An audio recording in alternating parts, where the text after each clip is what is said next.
On de la raconte sur Europe 1. Bonsoir Vincent Bretagnol. Bonsoir. Vous êtes directeur de recherche au CNRS, vous êtes un spécialiste d'agroécologie. Et je vous ai invité parce que si l'Europe hier a prolongé le glyphosate pour 5 ans, le président Macron a annoncé qu'en France, on l'interdira le plus vite possible et au plus tard dans 3 ans. Et j'entends, depuis hier soir, les agriculteurs, notamment du syndicat FNSEA, qui représentent les gros agriculteurs, ceux qui aujourd'hui font l'industrie agricole, qui disent c'est pas possible de faire ça en 3 ans. Je vous pose donc la question, en préservant le modèle actuel, parce qu'on ne changera pas le modèle dans les 3 ans qui viennent. Hein. On va pas passer à un maraîchage de proximité dans les 3 ans qui viennent. En gardant le modèle tel qu'il est là, est-ce que c'est faisable dans les 3 ans ? Je serais tenté déjà de vous répondre en vous disant qu'il y a beaucoup de gens, et notamment d'agriculteurs, qui se passent déjà du glyphosate. Y compris des gros. Y compris parmi les gros. Alors il y a évidemment, on pense tout de suite à l'agriculture biologique qui s'interdit l'utilisation de pesticides de synthèse. Il y a des exploitations d'agriculture céréalière, des grandes exploitations qui se passent donc du glyphosate et qui vivent très bien sur le plan économique.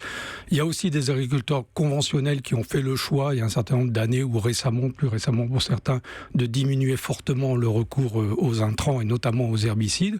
Donc il existe déjà un certain nombre d'exploitations et d'exploitants, y compris en céréaliculture, qui se passent du glyphosate. Donc la réponse, c'est pas un autre herbicide, parce que on peut imaginer que Monsanto, Bayer et les autres vont chercher dans les 3 ans qui viennent un produit de substitution qui comprendra pas de glyphosate, ce qui va leur permettre de passer à travers les mailles. Alors effectivement, en tout cas, il y a un certain nombre d'industries en agrochimie qui, j'imagine, sont déjà à la recherche d'un substitut chimique au glyphosate. Nous, dans un certain nombre de programmes de recherche, et notamment ceux qu'on mène dans les Deux-Sèvres, on est plutôt parti sur une réflexion autour de l'agroécologie, ce qu'on appelle les solutions fondées sur la nature et notamment sur la biodiversité. Donc la solution, c'est quoi ?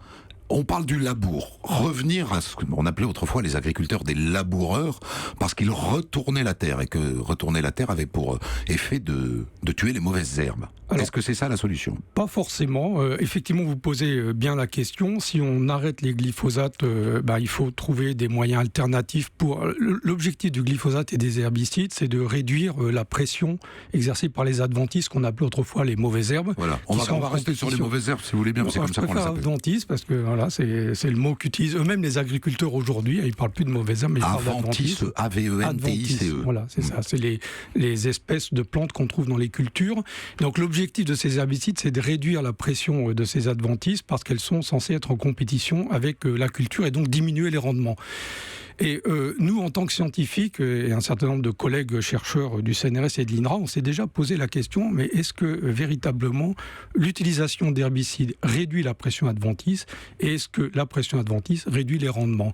On a donc mené un certain nombre d'études sur notre zone atelier, la zone d'études dans le sud des Deux-Sèvres, et on s'est rendu compte à la fois à travers des études empiriques, donc en utilisant des données qui proviennent de chez les agriculteurs, ou en utilisant des données expérimentales à partir d'expérimentations qu'on a montées nous-mêmes avec des exploitants, exactement, avec les exploitants chez eux et notamment pour les agriculteurs, on s'est rendu compte déjà que dans un premier temps, l'utilisation d'herbicides ne réduit pas nécessairement, en tout cas pas statistiquement, la présence de ces adventices, et on s'est également rendu compte que la pression exercée par ces adventices ne réduit pas les rendements. C'est-à-dire que la première chose que vous répondez, c'est on pourrait peut-être laisser les mauvaises herbes, elles ne sont pas inutiles. Alors non seulement elles ne sont pas inutiles, mais je vous expliquerai dans un instant qu'elles ont même d'autres utilités, y compris pour les agriculteurs. Mais je reviens sur ce point parce qu'il est complètement capital. En fait, on part de l'idée et du principe général que réduire les herbicides, ça va nécessairement entraîner des baisses de rendement. Les données expérimentales que nous avons produites ne le démontrent pas, loin s'en faut, et du coup, elles augmentent les revenus des agriculteurs, parce qu'évidemment, ils baissent leurs charges en baissant le recours aux intrants, que ce soit les herbicides ou l'azote. J'ai quand même quelque chose à vous objecter. C'est une expérience qui vient du Sri Lanka, qui est un des rares pays à avoir interdit le glyphosate depuis un certain temps. La production de thé au Sri Lanka, la rentabilité est moins 30%. C'est-à-dire le rendement est inférieur. Ça, c'est mesuré par les producteurs de thé. Absolument. Mais l'exemple que je vous produis provient d'analyses qu'on a réalisées sur le blé. Je prétends pas du tout voilà, que sur ça le blé. s'applique pas à toutes les plantes. Absolument. Mais sur le blé, ça marche. Alors, sur si le on blé, laisse les mauvaises herbes, ça marche. Voilà, on peut réduire l'utilisation des herbicides d'au moins 30 à 50% sans réduire significativement les rendements et donc en augmentant les revenus. Et je reviens à ce qui, à mon avis, est un point particulièrement important parce que même au niveau des agriculteurs, c'est d'avoir une approche un petit peu plus complète et systémique de cette question. En réduisant les herbicides, donc on ne touche pas véritablement au rendement, on augmente effectivement la flore adventice, donc les fleurs, et ça c'est tout à fait bénéfique pour les pollinisateurs, les abeilles sauvages et domestiques. On a actuellement un problème de pollinisateurs en France, donc en augmentant cette flore, on augmente les pollinisateurs, et ces pollinisateurs vont ensuite polliniser les cultures de ces mêmes exploitants que sont le colza et le tournesol. Donc eux-mêmes, en réduisant ces herbicides, ils augmentent leur rendement. On a montré par des expérimentations également sur notre zone d'étude qu'on pouvait augmenter les rendements de colza et de tournesol de pratiquement 30%. Vous êtes en train de m'expliquer qu'on s'est créé un problème. Alors ça doit remonter aux années 60-70.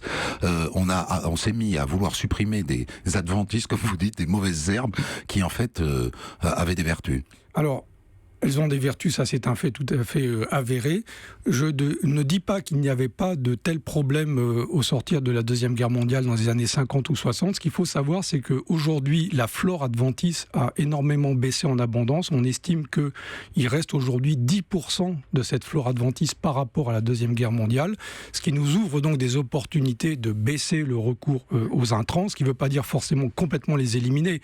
Il n'y a pas non plus que le glyphosate comme herbicide, il en existe d'autres, mais on peut réduire fortement la dépendance à ces intrants, à ces herbicides, en laissant revenir un petit peu de flore adventice. Tout ça ne se fera qu'en dialogue avec les agriculteurs. Si c'est contraint, forcé, rentrer au marteau, ça passe pas. Absolument, c'est l'avis qu'on essaie de mettre en exergue justement sur cette zone d'étude. On doit travailler avec les agriculteurs. Pendant 50 ou 60 ans, on leur a inculqué le recours à cette agrochimie finalement, et on peut pas imaginer en 1 ou 2 ans sans aide à leur prodiguer et notamment à travailler avec eux qu'ils vont changer à 180 degrés. Merci Vincent Bretagnol du CNRS pour ces explications qui finalement ouvrent des perspectives. Europe